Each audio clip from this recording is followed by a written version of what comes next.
Bismillahirrahmanirrahim. Assalamu alaikum. How are you, viewers? May you all have a very blessed day. And with this, let's move toward our today's topic, and that is early signs of pregnancy. These are the signs usually appear before you going for a strip test or ultrasound. Even you can feel some of these signs before your first menstrual period. So what are these signs? We will discuss in our today's topic, but first of all, we will have a short look on pregnancy. So what is pregnancy?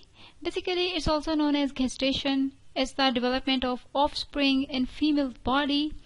And pregnancy is a period from conception to birth. After the egg is fertilized by sperm and then implanted in the lining of the uterus, it develops into the placenta and embryo and later into the fetus. So pregnancy basically consists of 3 trimesters, each lasting 3 months, beginning from the first day of the woman's last menstrual period. And it also associated with many complex and interrelated changes that occur throughout the entire body. They may be physical, emotional, psychological, and whilst some of them become obvious early in pregnancy and others don't well noticeable until pregnancy is well advanced. And it's pretty much confusing because one woman will demonstrate one particular change more than another. And certain characteristic symptoms occur very early in pregnancy, and most women go to their doctor for confirmation of pregnancy as soon as they are aware of them. As we all know that absence of menstrual period is one of the most important signs of pregnancy. A missed menstrual period in any woman of childbearing age who is having sexual intercourse should be presumed to be due pregnancy until proved otherwise.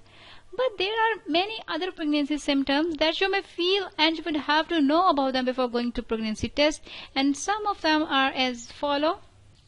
So the first one is the nausea. Nausea is very common first symptom noticed by the women. Nausea tend to be more severe in the early morning, although it can occur any time of the day.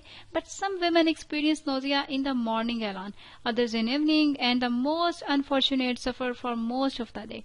It's frequently, although not necessarily, followed by vomiting when it's known as early morning sickness. The exact cause of nausea is basically not probably yet known, but it's associated with high hormone level, especially that of progesterone. It may be provoked by sickly smells and especially the smell of cooking fat, and can be alleviated by avoiding factors which tend to precipitate it. It's a phenomenon of normal pregnancy, and generally speaking, a lot of nausea means a better and secure pregnancy. This doesn't mean that a woman who doesn't suffer with nausea doesn't have a good pregnancy. The symptoms can be controlled by careful attention to diet, but if it is really very severe, there are some medications available to cure it, or at least they will improve the symptoms if they don't completely eliminate it. So the next sign is vomiting.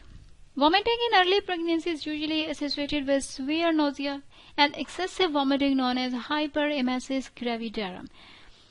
Occasionally occurs, and sometimes women is usually treated in hospitals even, and the vomiting itself doesn't harm the women or the fetus, but excessive vomiting should always be carefully investigated, and any woman who is being sick more frequently than 3 to 4 times a day should consult her doctor or midwife. Okay, well, the next sign is micturition.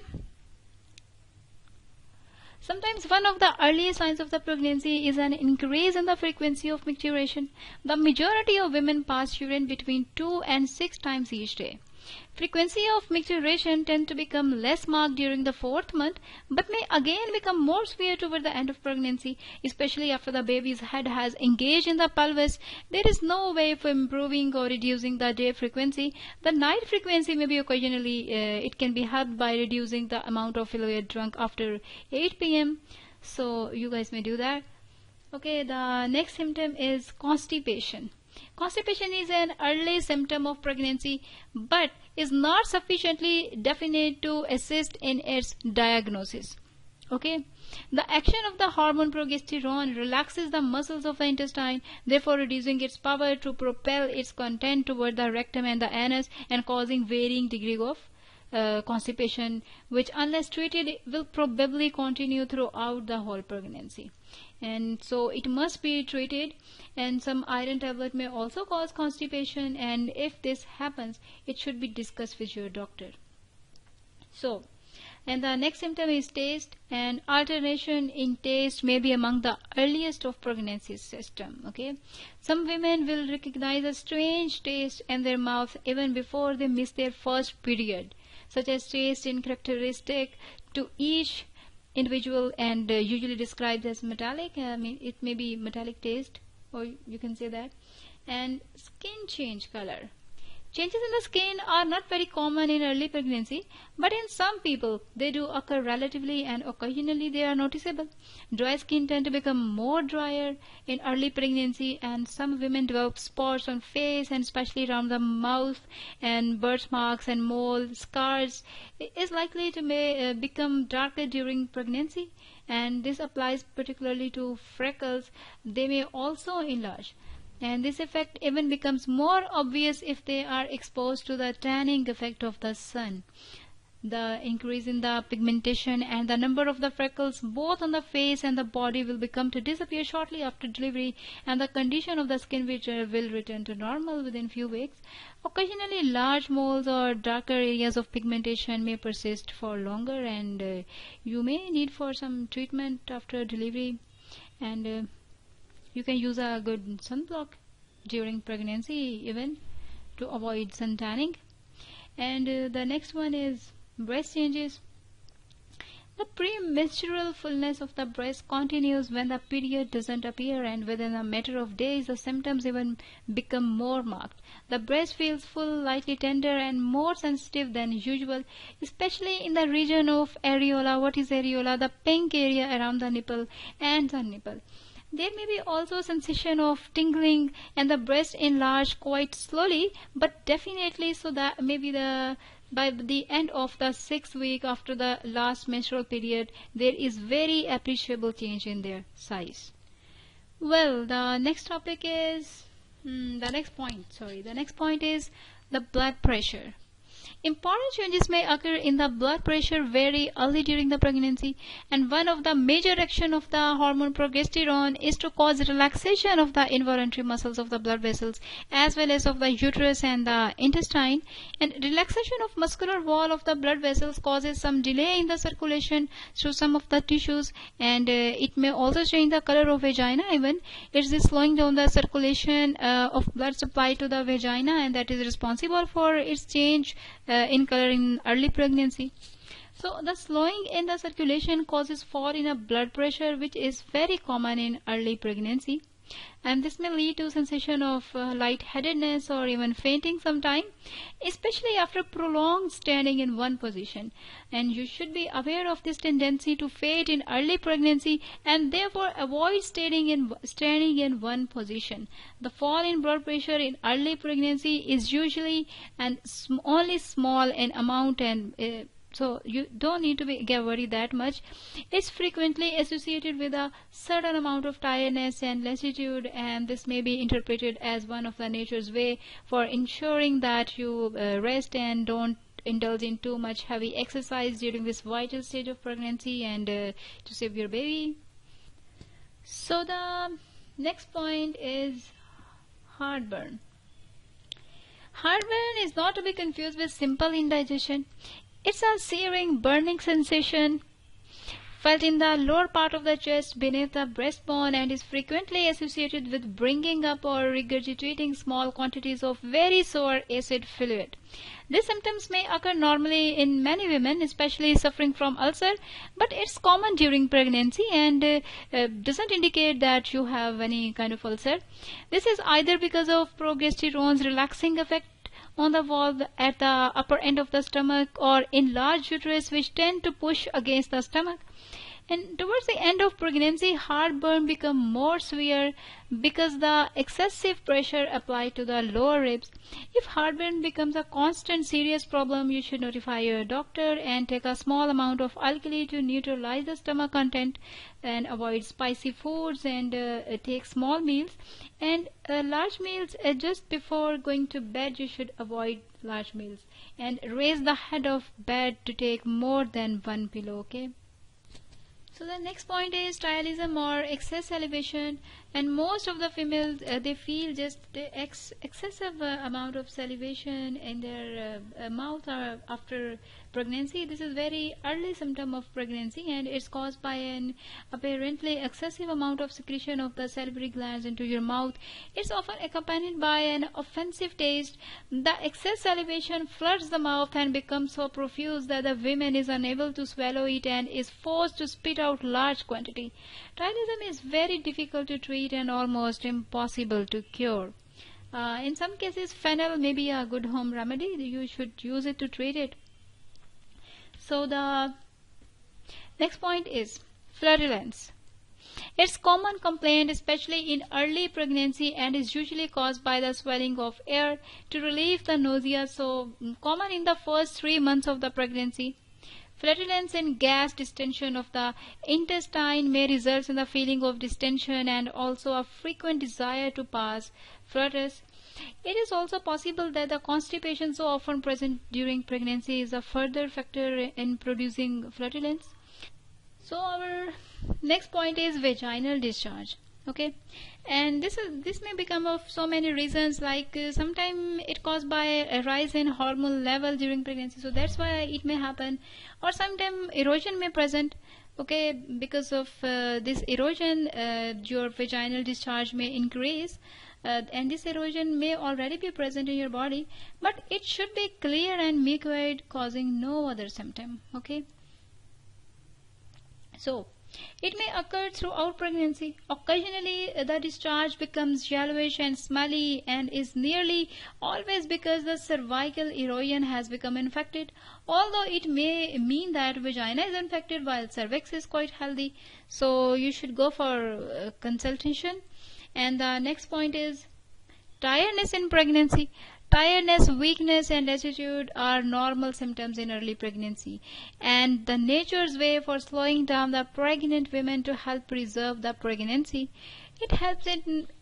It really is most important that your husband and other members of the family should realize that tiredness, weakness, and lassitude are the normal part of pregnancy. They are more severe in the first 3 months, and together with a certain amount of nausea may stop you from being the energetic individual.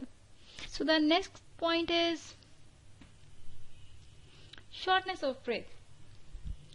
Many pregnant women complain of intermittent shortness of breath at all stages of pregnancy, but is more common toward the end because of the large uterus, because it pushes the abdominal content upward underneath the ribs.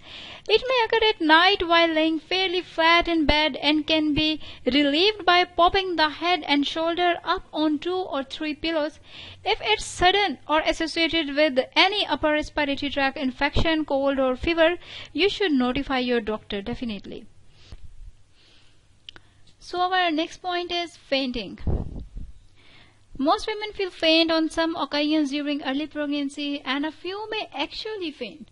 The feeling of faintness results from the lowering of blood pressure, which is due to 2 main factors.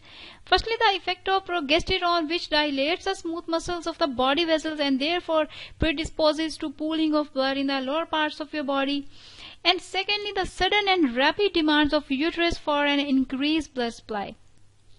So if the blood pressure falls below a certain level, the blood supply to the brain is reduced and it causes faintness. The actual feeling of faintness is not harmful and recovery is rapid. Nor does fainting itself harm either the baby or the mother, although she may injure herself when she falls on the hard object or sharp object or on the ground, so you must be careful about it. And fainting is especially likely to occur when suddenly standing from a sitting position, because the autonomic reflexes of the body which adjust the blood pressure to the sudden changes of the posture are rather slow to react, and the brain has temporary lack of blood. So our next point is backache. It's very common symptoms throughout the pregnancy. The placenta produces the hormone progesterone, which causes softening and eventual stretching of the tendons and ligaments in the body. This is most important in the pelvic joints. But the hormones also act upon the spine, causing relaxation of the ligaments supporting the spinal column. And this characteristic posture adopted by most women in pregnancy places a considerable strain on the lower joints of the spine, especially the one between the pelvis and the spine.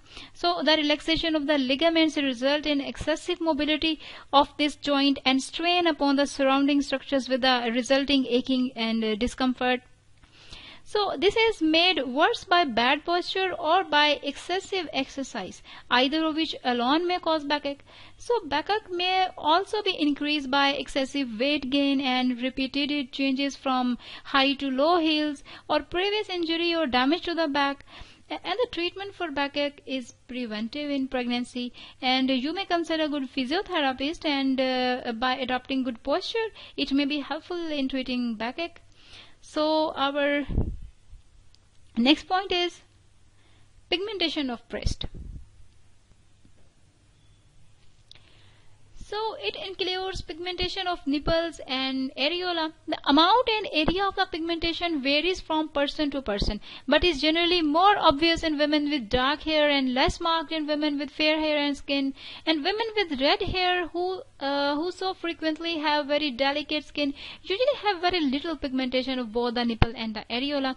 And in very dark people, pigmentation may spread beyond the areola into the breast itself, and this is known as secondary areola, and it appears above the 18th to 20th week of pregnancy. And pigmentation of secondary areola will disappear very rapidly after delivery, except in women who have really very dark color, and it may take several weeks or even months sometime. So the next very common symptom of pregnancy is nose bleeds in pregnancy. Nose bleeding is more common in pregnancy and is particularly noticeable during autumn and winter. Nosebleeds are usually transient with a loss of only small amount of blood, and they cease spontaneously after a few minutes. So in pregnancy there are not an indication of high blood pressure that all the old wives' tales associated with recurrent nosebleeds and injury to the fetus in utero are absolutely groundless. The mucous membrane lining the nasal passage has a greatly increased blood supply during pregnancy, which makes it become thicker, congested, and more easily damaged. It may be injured by trauma, of which the classical example is picking the nose with finger, or results indirectly when the secretion in the nasal passage become hard and encrusted on them, and their removal may damage the mucous membrane sometimes. Okay, so it should be treated by applying pressure with a handkerchief to the affected nostril or by gently pinching the nose. If the nasal passage are dry and cracked, a small amount of white petroleum gel or lanolin should be applied. If this doesn't stop bleeding, or if it recurs, then consult your doctor. So the next point is headache. It may occur at any time during pregnancy. Just as they occur in non-pregnant women, they are not more likely to occur than at any other time, although occasionally the worry and concerns that women may have during pregnancies make them more frequent. So some women complain of quite severe headache with the nausea of early pregnancy. It can be treated with simple remedies, but headaches which occur in the front of the head, usually situated above the eyes, should be treated carefully because they may be associated with migraine or eye strains. So the next point is pica. Pica is also known as abnormal food desire. Some women develop abnormal and very peculiar liking for strange food during pregnancies. These are slightly different from the sort of food craze that affect everyone at times and to which most of women are subjected intermittently throughout their pregnancies.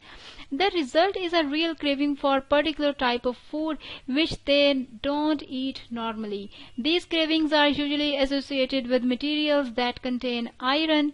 Such food cravings are very uncommon today, but used to be very frequent in the past, like women desire of eating coal and soil, etc.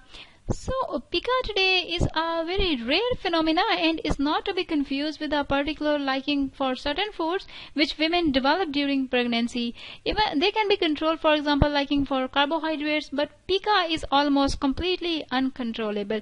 And this is really a desire for food that is not so common, that we usually don't eat at our normal routine. The primary treatment for such conditions is, of course, to correct the anemia or vitamin deficiency. So, our next point is partially suppressed periods. Occasionally in the early pregnancy, the level of progesterone produced by the corpus luteum is inadequate to suppress completely the menstrual period. In this circumstance, a small amount of uterine bleeding, which the women usually interprets as normal period, the amount of loss, however, is usually less than normal and occurs for a shorter duration than usual. It may be for a few minutes or for a few hours or for 1 to 2 days. So the loss is much less and the color is darker. Okay, and the presence of such partially suppressed periods doesn't appear to affect the fetus adversely, but bleeding in early pregnancy, although recognized as a partially suppressed period, must be considered as a threatened abortion and treated by bed rest. Bleeding in early pregnancy may also come from abnormalities or any disease like cervix disease. So our last point is emotional changes, very important point in this discussion. All women tend to become emotionally unstable at times when their hormone levels are at their highest. These changes are evident very soon after conception and continue to a greater or lesser degree until about 6 months after delivery. In early pregnancy, nausea and vomiting may produce a mild state of anxiety or depression, and taking tranquilizers during pregnancy isn't necessary and should never be taken without your doctor's prescription. So guys, that was all with this topic. That was early signs of pregnancy. So if you have any question or any query, please ask me in comment and I will reply you, inshallah. And if you like this video, please like it and share it and subscribe my channel for more videos. And thank you so much, and Allah Hafiz.